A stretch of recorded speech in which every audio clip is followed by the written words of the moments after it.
Okay. So far? It's ticking 3. So everybody was so happy to welcome Professor Stefan Klo ppel. Dr. Stefan, he's a chairman and head in University Hospital of Old Age Psychiatry, University of Bern in Switzerland. He studied medicine in Freiburg and Austria. He did postdoc at the Department of Systems Neuroscience at Hamburg with Christian Puchel and Harvish Zibner, and also at the Wellcome Trust Center for Imaging Neuroscience in London with Richard Frakowick. And his work, Professor Stefan, focused on implementation of MRI-based diagnostic methods in the memory clinic. And today he will talk to us about diagnostic neuroimaging across diseases. Dear Stefan, the screen is yours. Thank you so much, and it's a great pleasure to be part of this very interesting new workshop style. As you already heard, my background is in clinics, and I'm now very much focusing on it actually.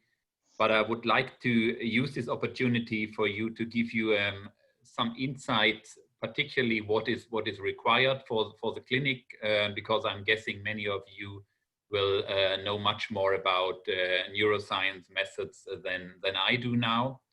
Because I've recently moved to Switzerland, I've decided to put this presentation a little bit in the context of the Swiss Army knife, which is the classic all-purpose tool that everybody is supposed to carry in their pocket now in Switzerland. Many, as you know, have changed it to facial masks now, but originally it was supposed to be a pocket knife. So I'll bring you some pictures every now and again about it.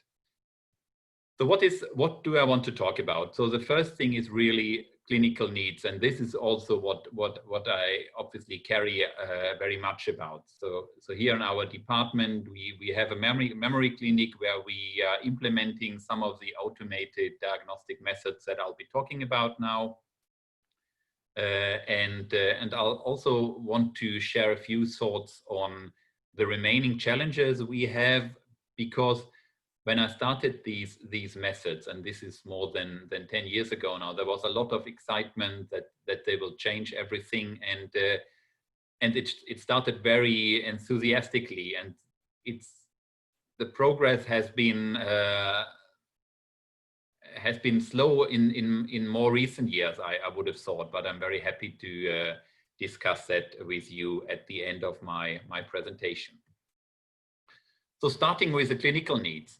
What we always want is an early, accurate diagnosis. And if we develop something new, it obviously should have some advantages over existing methods. And advantages could be very broadly, either because it's more accurate, you can diagnose a disease accurately in an earlier stage, or because it's faster, or because it's cheaper.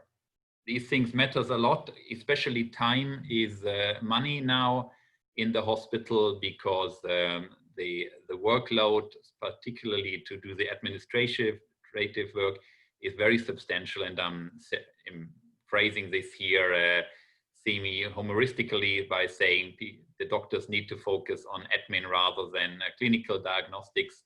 But of course, they tend to prefer the clinical diagnostics rather than the admin, but no matter, we need to have relatively fast diagnostic methods. One thing, it's really only one part of the challenge to diagnose a disease. Very often you have several treatment options available. If you think about neurodegenerative disorders, there's different types of medication available. There are interventions such as cognitive training or TMS, TDCS, so non-invasive brain stimulation methods that could be applied. And it's very difficult to say which treatment will be the most efficient in a given patient. And particularly when it comes to treatments such as TMS or cognitive training and so on, they are quite labor intensive, so resource intensive in the clinical context, which gives it a very high relevance to be able to accurately predict the response to treatment. So to summarize that element, one element is really the accurate diagnosis, and the second is the response to treatment. And of course, we are in clinics, we are always confronted with challenges, because, for example, in an MRI scanner, the patient is moving, or the patient has multiple diseases. Let's say we want to diagnose a neurodegenerative disease, but we know that the patient also has had a stroke in his previous history, and our methods should work despite the stroke-related brain changes. And the methods need to be integrated in the diagnostic workflow. So, for example, if a patient is coming to the outpatient department, and it then will take a couple of days for you to generate the methods because you have aggregated such a complicated workflow with the data analysis, then it's less helpful than to have a slightly less accurate tool that is available within a few minutes, and therefore in a reasonable time for the given patient.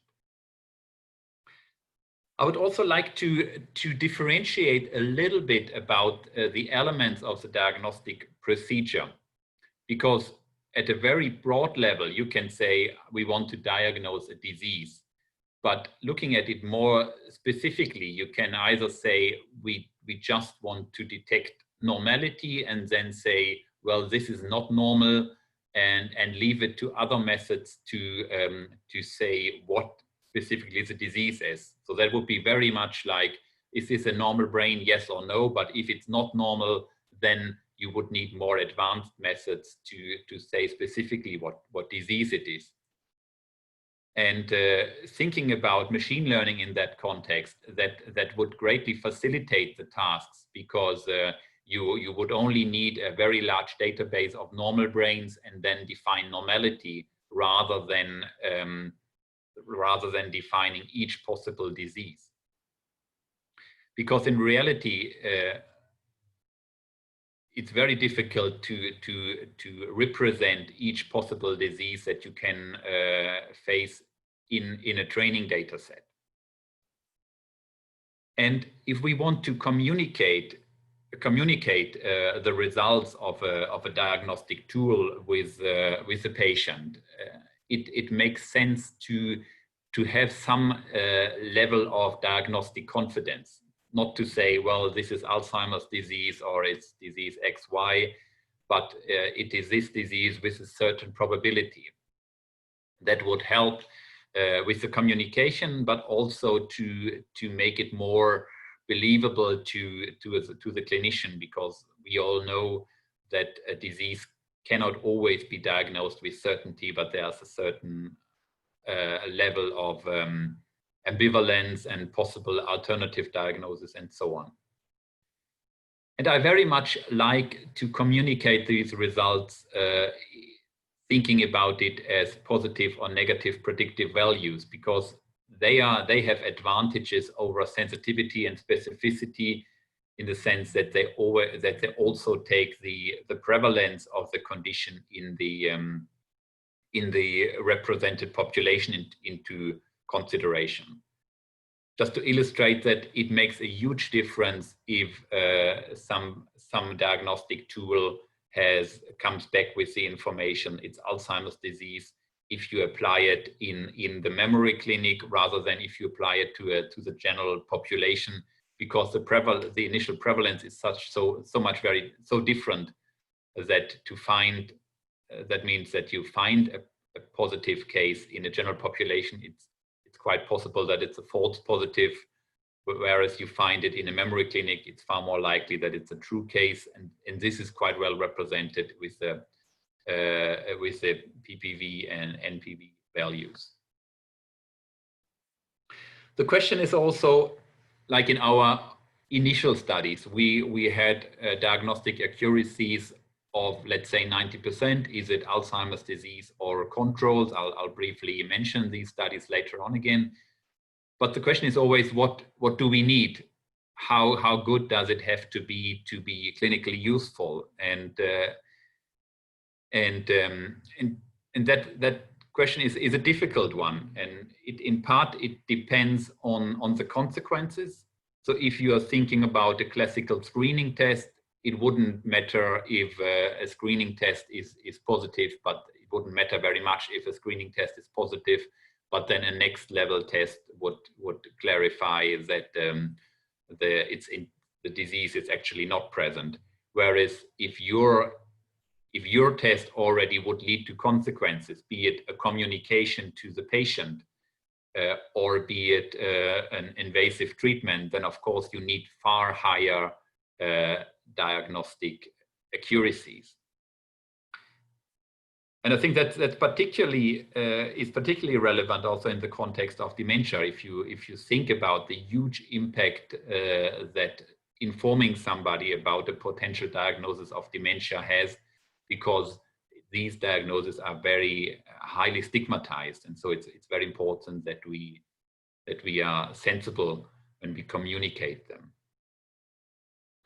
And it's quite clear, the more pronounced the pathological process in the brain, the easier it becomes to diagnose it accurately, and so therefore, I mean, that has to be taken into consideration when you compare different diagnostic methods.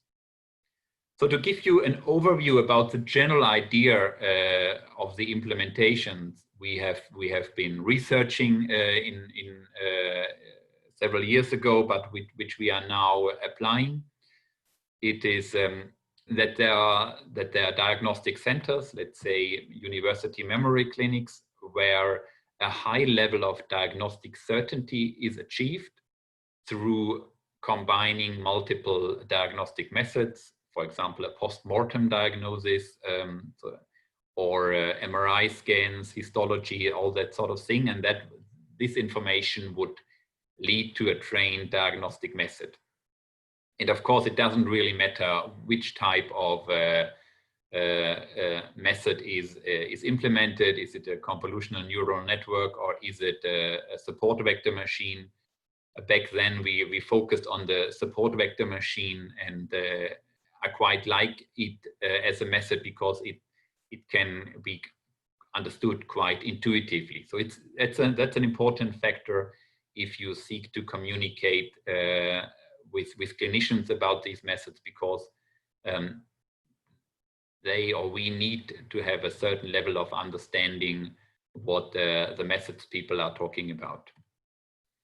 And obviously, once we have that trained algorithm, it could quite easily be applied to new data. So in our setting here, a new patient coming into the memory clinic, where we would simply do an MRI scan and then have a level of certainty about the diagnosis we are investigating, or we are suspecting. The procedure there was, and this is now, you can phrase it in the context of feature extraction, was that because we are looking at neurodegenerative diseases, we thought which tissue type is most relevant. And this is quite straightforward. Obviously, if it's neurodegeneration, you probably have to look at the neurons, and therefore a segmentation where we then in subsequent analysis steps focus on the gray matter makes a lot of sense. And I'm guessing most of you are familiar with this sort of voxel-based morphometry, like pre-processing style, where a spatial normalization is combined with a recoding of the initial intensity values so that each voxel value now codes basically the probability that a given voxel contains a gray matter. What you see here is basically a focus on the medial temporal lobes, so basically more or less in the middle of the brain where the hippocampus is located. I hope you can see my pointer here, the arrows. So this would be the hippocampus structure here on both sides. And of course, with this type of recoding, it's quite easy to see the brighter an area is, the larger it is, and therefore its brighter on the right-hand side, which would indicate that this is a normal control with normal with a normal hippocampus level, whereas this is an Alzheimer case. So this is our very basic approach to feature selection. And of course, the advantage is that it has a high face validity. We know that, for example, Alzheimer's disease is associated with hippocampus degeneration, and therefore it's a feature that makes intuitively makes a lot of sense. And that's, of course, a criticism that can be applied to a lot of machine learning studies, that a very high number of features are extracted from the brains, and there's always a danger of some type of overfitting, in a sense that although the specific analysis might be nicely cross-validated, but because you tried so many different approaches, feature sets, processing pipelines, that you can still run into over-optimistic results. But I realize if you only stick to hippocampus in Alzheimer's disease, you are limited to find new and possibly interesting elements of the diseases, and you can't really improve diagnostic accuracy beyond a certain level. So there's also, as always in research, there is an upweighing between possibilities of investigating new feature sets towards and weigh this against the possible danger of overfitting.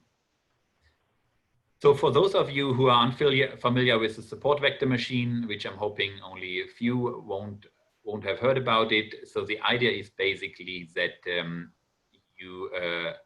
and this is like an intuitive 2D example where each axis could represent the gray matter volume of a given brain region.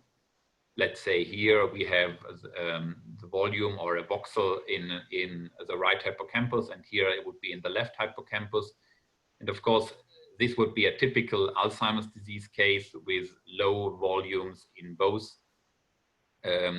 hemispheres, both sides of the brain. But you can have cases where, for example, like here, you have a healthy individual with lower gray matter in that brain region than many of the Alzheimer cases would be. And the idea of these multivariate methods is, of course, that you integrate information across the whole brain, or in this 2D toy example, it would be across the two hippocampi. And then you find a separating hyperplane, as illustrated here, that would maximize the margin between the two diagnostic groups, so controls and patients. And then depending on the type of support vector machine you're using, these methods can be linear, nonlinear, and they can handle these misclassified subjects differently. So you either force all subjects to be classified correctly, but then you have a very complexly shaped hyperplane, or you allow misclassification. I have a question about this very interesting graph.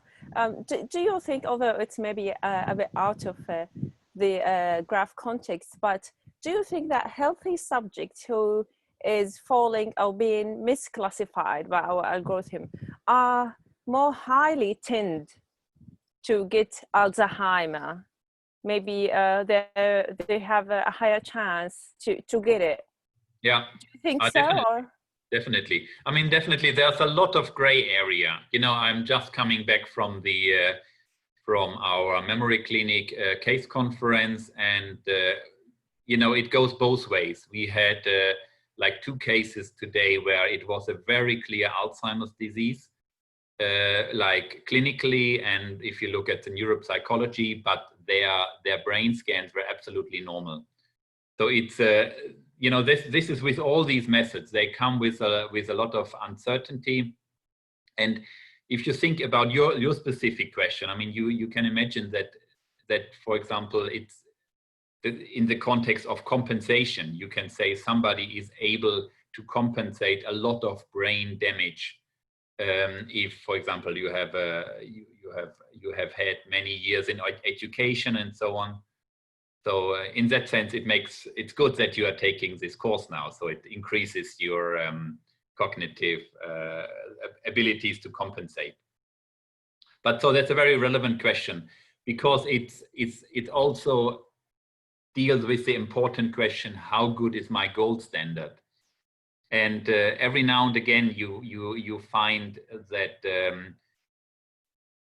machine learning studies are better than the gold standard, and this is just not plausible. So, for example, if you have clinically diagnosed cases with Alzheimer's disease, really clinical, without biomarkers, they are typically have an accuracy of 80%, let's say. So it's not terribly high, but it's that is as good as it gets. So if you imagine you have a training set where the gold standard diagnosis is just 80% correct,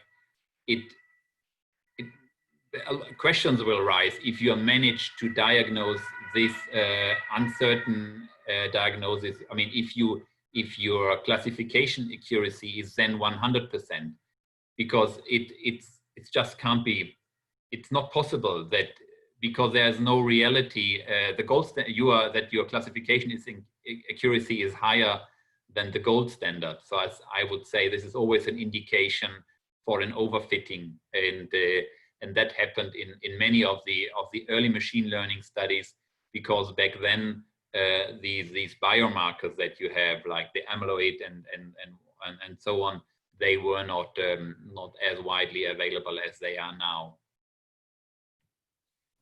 Yeah, let me move on. Of course, I've addressed that question already a little bit in the context of feature extraction. So which tissue type is most informative? And of course, you can phrase that question slightly differently. Which contrast should I be using to get the best, the most accurate diagnosis? And again, as always in the clinical setting, it means outweighing the pros and cons. For example, if it's a very rare sequence that is not available on very many scanners, then it's probably not a good idea if you want to apply it outside a research context. And similarly, if it's a very time-consuming sequence, like let's say DWI with many directions, it's probably again not so great. We did back then, we did a lot of research into that, and I do not want to address all of that, but I would like to take fMRI as an example, because if you think about neurodegenerative diseases, very typically the neurons first become dysfunctional before dying, and therefore like degenerating and converting into gliosis and things like that. So theoretically, an fMRI scan that tests like the hippocampus region should be more sensitive than a structural scan of the hippocampus, because, as I said, dysfunction comes before neurodegeneration. But in reality, that is not the case, and that's, for example, what we showed in that 2012 paper. And the reason is that it's very difficult to apply relatively noise-free fMRI data. So a lot depends on the instruction of participants and how alert they are, and that sort of factor integrates so much noise that at the end of the day, you are typically better off with structural scans in that context. But of course, that's not a general, that finding cannot be applied to all alternative diagnosis, because if you think about the pure psychiatric diseases such as depression and to some extent psychosis, it's you won't find very much in the structural scans, and there's probably much more in the functional scans. This is just a few more details how we looked at it. We looked at different field strengths, different coil systems, different vendors. And basically the result was that you can see that here, that the disease effect, so how much the difference between an Alzheimer's disease case and the control was substantially larger than the difference you would find between different coil systems or different vendors and things like that. So, and a question that we addressed also was the competition between humans and machines, and of course that's fascinating in many ways, and also in terms of diagnosis. And this is one of the first study we did. It shows here on the right-hand side quite nicely a direct comparison between radiologists, so the specialists, and the support vector machine, and both of them were asked to separate Alzheimer's disease and healthy aging, so that would be that column over there, or two different types of dementia, Alzheimer's disease and frontal temporal lobe degeneration. And what you find here is that the diagnostic, the automated methods were always more accurate, and you can also see quite worryingly how widely distributed the accuracy of the radiologists were. So because if you think about somebody in that area, that is quite close to chance level. So, you know, if you imagine 50% being somewhere here, this is slightly better than chance. That tells us how difficult it can be to diagnose, to do a differential diagnosis between two different types of neurodegenerative disease. It's far easier to separate neurodegeneration against healthy aging. But these results are somewhat misleading because we had an artificial setting here where only two diagnoses were possible: healthy aging or Alzheimer's, or FTLD or Alzheimer's disease in the other case. And in reality, and I'll come to that in a moment, there's a far wider choice of possible diagnoses, and therefore in reality we still need the radiologist. Let me check how I am for time. Looking good. So the question is, are these tools are really a Swiss Army knife, and what are the challenges to apply it in clinical routine? One thing is that many research studies came from very highly selected cohorts, like for example the APNI study, where you have clear inclusion criteria, a huge and important effort to standardize protocols across settings, and in reality you often have poor imaging quality, additional brain pathology, and of course you have very different settings if you want to perform a scan in a general radiologist practice or in a specialized neuroradiology. Of course, the question: what are the true gold standards for dementia? Is it really the postmortem? Is it the clinical diagnosis? It's not so clearly set in stone there. So this is an illustration about our application we have here in the memory clinic. So basically, we combine a sort of voxel-based or face validity like approach to a case where we say how does it compare to a group of healthy scans. And here, example, you can see some areas that with neurodegeneration here along in the area of the temporal lobes, and also we get some kind of plot here where we see the probabilities for each of our possible differential diagnoses. Just to illustrate, just to comment on this a bit further, so one of the possibilities obviously is Alzheimer's disease. This is the most this is the most frequent one. It's very unfortunate now that the school of my son is calling now. It's don't worry, we have time, so you can call them back, and we pause and you continue after the call. No worries at all. Yeah, please. That's more or less the only call that you really have to pick up urgently. Yeah, I agree. Please, yeah. No worries at all. We have enough time. Ja, Klo ppel hier.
Okay, can you hear me?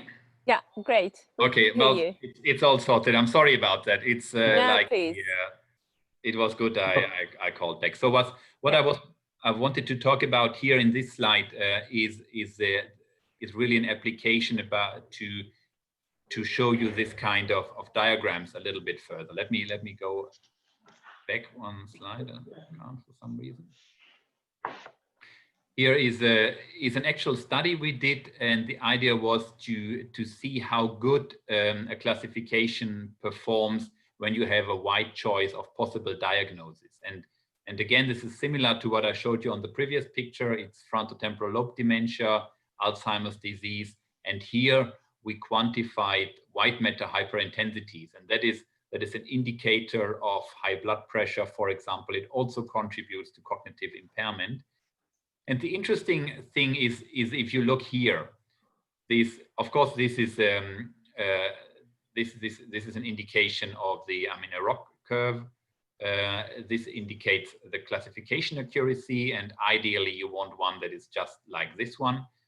But we received very good, quite good classification accuracy when we applied a cross-validated support vector machine to our training set. This is a dotted line here, but you can see how dramatically the accuracy decreased when we applied it to real data from our memory clinic. And that is the case for example, here for separating Alzheimer's disease against all other cases, so other types of possible diagnoses. And the only case that worked reasonably well or quite good was if we were to separate healthy aging.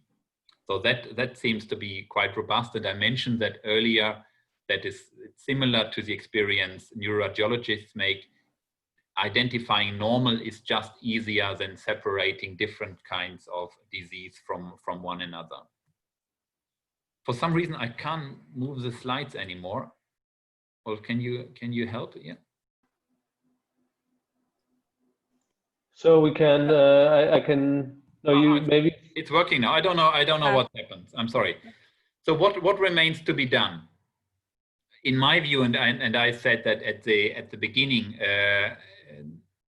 I think there was a lot of enthusiasm, but now I hear from large diagnostic initiatives, as they are doing, for example, in London, or also in part in the Human Brain Project, that the progress is slower than initially thought. So as far as I know, some large-scale and well-funded studies on dementia diagnostics, they now tend to apply quite strict inclusion criteria, such as only data from a very small number of scanners is allowed, and they have to fulfill very high quality criteria. While back then we had the impression that these methods are so robust, given sufficient training data, that you more or less you can even combine a CT scan and an MRI scan.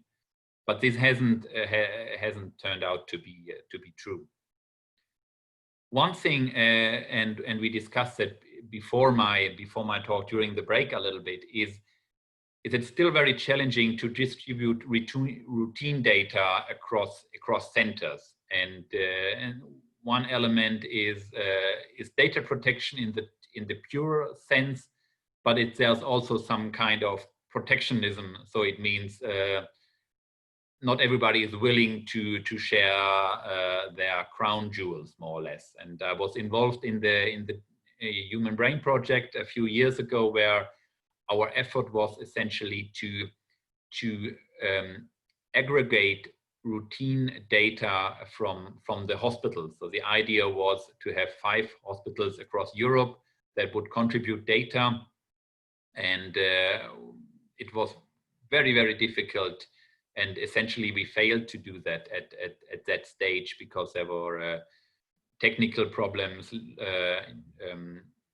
heuristic problems, and all sorts of problems.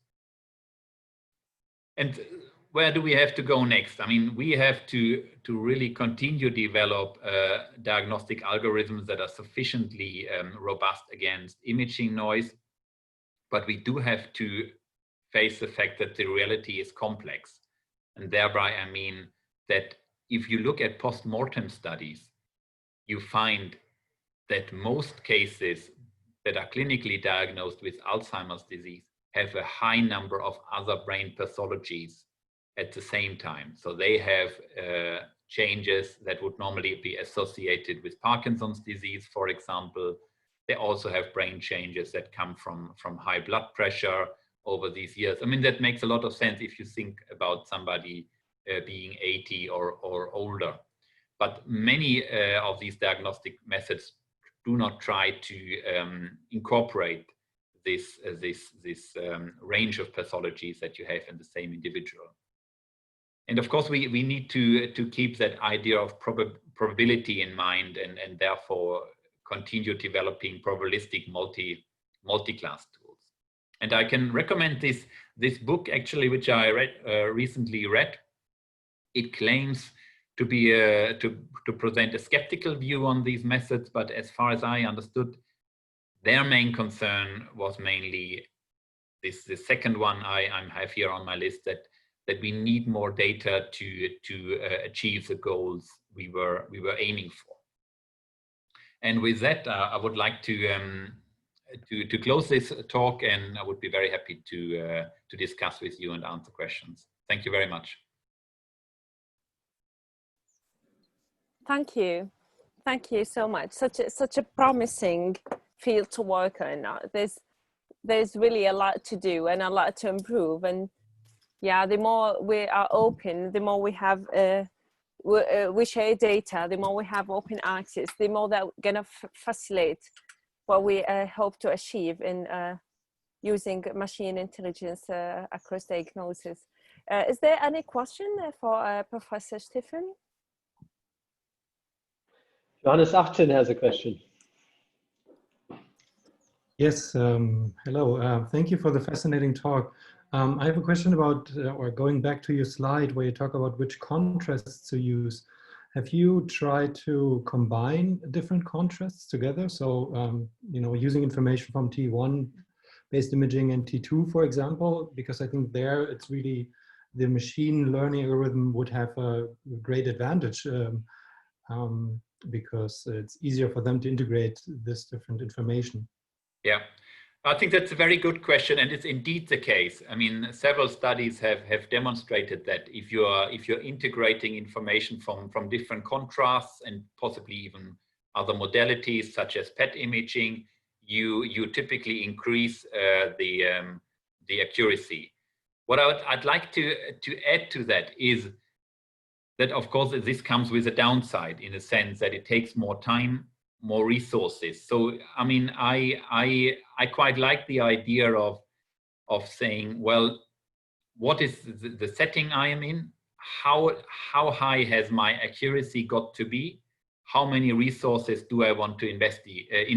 So I'm saying if we are in a screening setting, then I would say we need a very simple diagnostic method that probably should be without imaging at all and things like that.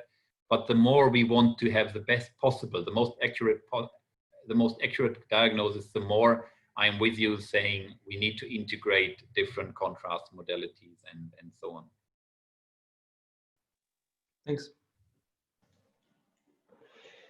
So Stefan, do you think that we may be in part responsible for the roadblock that this field is facing by allowing too many research findings to be published that are not, maybe not robust enough? Well, I think that is generally true, probably for wide areas. I mean, there was a lot of discussion. Has, like, for example, functional imaging now a special status in science, because nobody did ask back then for power analysis, that sort of thing. I mean, when I started, 12 was always the right number of subjects, no matter what the research question was. I mean, there's really a fascinating literature on that, about the criticisms imaging has been facing, and we're realizing that now. I mean, 10 years ago, if you had written machine learning in your abstract, your paper got accepted, but now it's really a tool among many others, and I think rightly so. So I agree with you that, of course, it has been, we have been over enthusiastic at the beginning, but I think that is always the case if a new method comes up and people like it and so on. Another question from me is, did you ever, do you have examples where functional neuroimaging is helping the clinic? I mean, the classic example is if you operate somebody, you do neurosurgery, and then you want to identify the areas of the brain that are relevant for a given task, and then you try to avoid those when you operate, like on a brain tumor. And it's also the case with if you want to identify speech laterality. I mean, this is the classic WADA test that has been existing for many years now.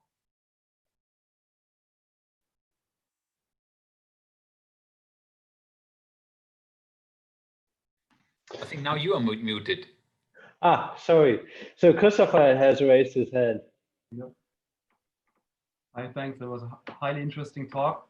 So do you believe that in the future there should be local or regional normal databases that would account for the specific traits of the population and the specific scanning environment?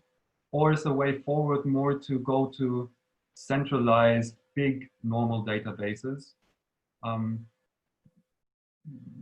With the trade-off that, I mean, you have more normal controls, but maybe you have issues with comparability. Yeah, well, I think, in my view, the question depends a little bit on the data, the size of the data set that it's available. For example, we did one study where we tried to investigate this very difficult case that you have one disease from one scanner and another disease from another scanner. And of course, if you do a classification there, you will always find between scanner differences. So it's no wonder you are achieving like 100% accuracy. I mean, there's a helicopter landing now next to my window. It might be a bit noisy now, so. We don't hear it at all. We just hear you. Okay, very good. So what I wanted to say is, if you have like a medium-sized data set, the approach we tried, and I think that worked to some extent, was to have some kind of transformation matrix to say, well, you need to apply that sort of distortion, let's say, to data from one scanner to correct for local effects, and I'm using your terminology there. But if you have really large data sets, then I guess centralized data is better, and a good and nicely programmed machine learning approach should be able to incorporate that. That would mean if you find the transformation matrix from your local settings to the big database, then you could apply it eventually to all the scans you acquire at your local place. Yeah, we did do that in one study, and we showed that it works to some degree, but I think it's not a very elegant way, because in our implementation it required, you know, as I said, you have one disease from one scanner and another disease from another scanner. It required that you have a substantially large data set of healthy individuals from both scanners, which would allow you to compute this transformation matrix. And yeah, I don't think it's the best possible way. We like as a point of concept, we were able to show that it's working. Okay. And one last question: do you think that quantitative imaging, like T1 mapping, would improve this, or would help in these ways? Yeah, I think I would definitely say so. I mean, the one thing is the standardization. The other is that you get additional information from the quantification. So I would say that should be a plus. Thanks. Thank you so much, Timo. Timo, you had questions? Yeah, yeah. Also for me, very nice talk. So I was wondering, for the model that you described, you mainly use SVMs. And also, yeah, so the features were mainly image-based. How do you combine non-image-based features also inside of the model? Because there are also parameters like age, maybe different scans from the same subject at different times, the gender, and so on. How do you do that? Yeah, I mean, I think you have, if you have two ways. So let's for the moment ignore the example with longitudinal data. Let's focus on the other modalities. So let's say I have a scan and I have age. I mean, it's extremely relevant to include age with the scans, because of course the brains are normally degenerating to some extent with aging. So that's clearly relevant information. And I think there are several ways you can proceed. So one would be that you try, like old style, you do some kind of regression analysis where you regress out the age effects on each voxel value. I think that would probably in that case work to some extent, because there is some linearity there with age-related decline. But you can also enter it in the classifier, and you can do that either without thinking very much, just enter it as one additional feature. But that would leave you with a setting where you, let's say, have 20,000 voxel values, and therefore 20,000 features, and just one single feature that would code age, and therefore the classifier would need to learn how relevant the age feature is in comparison to the others. But you can use some so what's called domain knowledge, so some expert knowledge, and say, well, I know age is very, very relevant. So for example, in the context of dementia diagnostics, you may know that there's a test called the Mini-Mental test, and this is a very informative cognitive test. And you can say, well, if I want to diagnose dementia, I'm saying the brain scan is only equally important to me as the Mini-Mental stage result. And in that case, you would use a scaling that both features, like the combination of all imaging features and that single feature Mini-Mental score, are equally weighted. Right, thank you. Andy Horn is now available. Yeah, hi, Andy, good all to see the you. friends. Hey, superstar, famous researcher coming on stage. It's really good We to see already you. discussed. I was unfortunately on night shift and slept pretty long. I just saw Julian's message. So Yeah, I was told. No worries, no worries. Nice to see you. Good to see you as well. Yeah, great.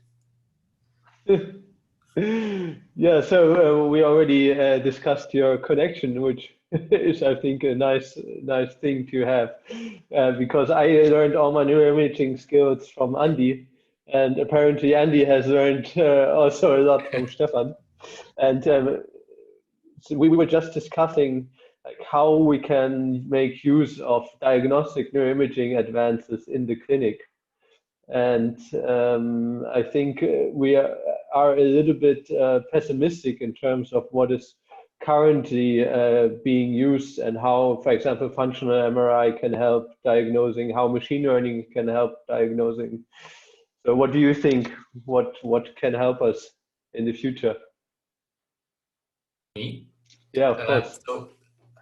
Good question, and it's really out of the blue because I don't know what you've talked about so far. I guess in surgical applications it can be really helpful, I think, for clinical decision making. But I bet I put my money currently more on the tractography side than on the fMRI side, just because of retest reliability. But I think in the future, and there are there's great work coming out from Heshing Liu or Thomas Yeo showing reproducibility of also the fMRI findings if you tune them right in the single subject with a lot of methods overhaul. But I think something like, for example, finding the right spot in the thalamus to put electrodes in, also with fMRI, could be an application. It has been probed a bit in the future, in the past. Yeah. Perfect. In terms of diagnostics, I mean, Stefan has pioneered this since very early with SVM, I think. So I can't say too much about that. I mean, he's the expert on that. But in terms of maybe finding neuromodulation targets, I think there is good future for that. So do you two think that maybe we have to recognize that we need to take more time for the scanning to really make it useful? So maybe we're not getting any good results because we're not allowing to scan for 3 hours, which could be done, like other, for example, PET scanning takes a long time. I think why not increase the time for MRI diagnostics if it really would make a difference? Well, as far as I'm concerned, my question is maybe not the reality in terms of what is really happening in the brain the limiting factor. That there were 2 studies that came out, let's say 3 or 4 years ago, where they did a long series of neuropathological examinations of dementia cases and so-called healthy elderly who died of let's say a heart attack for non-cerebral causes, basically. And there was so much brain pathology going on there, and they made a lot, I mean, really cool studies saying, well, which part of cognitive impairment that the dementia cases had was really down to Alzheimer's disease and that sort of thing. And it turned out it's really in the great majority they had multiple conditions, and therefore I think this is probably the limiting factor. You can't be better than your gold standard. And therefore, for me, the question would be, we need more combined data, neuropathology and imaging to get a better handle of the reality. And I think what Andy says is, if you have these pre-operation conditions or that sort of thing, or very, very nicely phrased questions like that you have in terms of placing electrodes in Parkinson's disease, then these methods are very, very helpful because the questions are so very specific. Okay, great. Maybe one thing still to support what you said, I think, Julian, this is exactly what like Nico Dosenbach's take on this, right? And he has this Midnight Scan Club data where they scanned very long, and same in a few individuals, and they have a neuron paper just out, I think 2 or 3 months ago, where they show that if you scan long enough, then, especially again for DBS targeting, but using fMRI, things could be more reliable and useful. And so I think it should at least be worthwhile to do this. And some centers now do, to scan, patients for maybe 2 hours fMRI. Why not? You know, it's in a research setting, it's doable. Yeah. So I don't know if that will change things, but it could, I think. Yeah.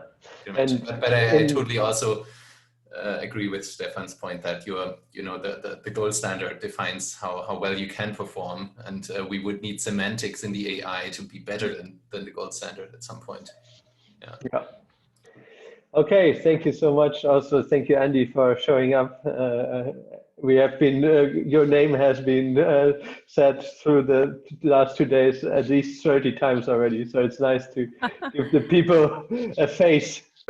I will be more present from now on. So, well, thank you to you. I mean, it was great to discuss that with you, and thank you again for inviting me. Yeah, it's our pleasure. So next up, thank you thanks, so much Stefan. for being here. Bye bye. Take care. Thank you. Bye.